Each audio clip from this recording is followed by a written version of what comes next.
Hey guys, what's up? It's Gilroy here, and I am bringing you my second episode of How to Game, which would be Wingman. I apologize for the sound quality. I'm doing this while on vacation, so I don't have the best privacy in the world, so you might hear some background noise. If you have not seen episode 1 of How to Game, it covers all the basics, so you will need to know the foundation before you'll be able to know the stuff that will be covered here. You need to know them both in order to be able to win. This will be two different games that I took some stuff from that hopefully will help you guys out. So this is some Wingman on checkout, and the first thing that you gotta know is spawns in Wingman. Wingman, it's very easy to get trapped at your spawn and get sandwiched from both sides, and that's the best way to lose in Wingman is to get sandwiched. So what you gotta do is you get a risky spawn, is you just get out of there and quick.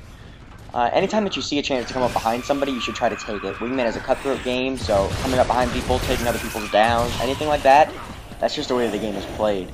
So you pretty much just got to do whatever you can to get a kill. Now, any situation that you see a 2v1, you have to push it immediately while you still have the opening. If there's a chance you're going to have the upper hand, you got to push it right away. You really don't have a choice. Wingman is all about getting kills, and you a lot of times don't have time on your side because other people will get the kill first, and there's no more kills to get in the round. It's different than Team Deathmatch, as to where everybody has the same amount of kills. Well, here it's just whoever finds him first and kills him first. So weapons come up 30 seconds into the round, except for the one shot. So use that to find out where your enemies are, and also, try to get to weapon spawns about 30 seconds in.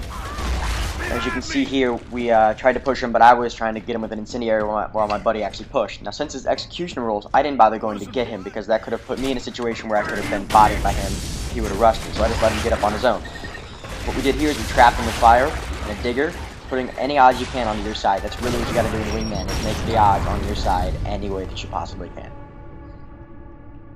Some spawns you'll get that are great because people aren't going to come from behind you, and you kind of get a vantage point of where everybody's going to spawn. So what you want to kind of do is just, for a few seconds, not too long, but just kind of chill and see where people are going. Get to a spot where you can see a lot, and when you find somebody, be sure to mark them so that your teammate knows where you're going.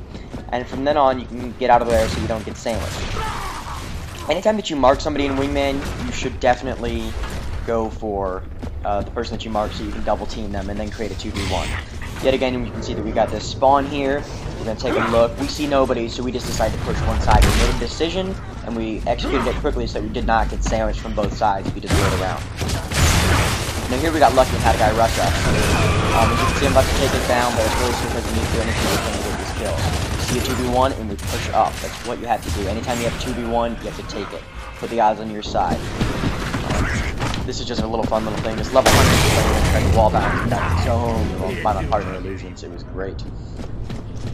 So this is another risky spawn sometimes, so we got out of there. It's not always what it can be a great spawn to get sandwiched in, so we definitely got out of there. We saw the people that spawned there at checkout though happened to go up into.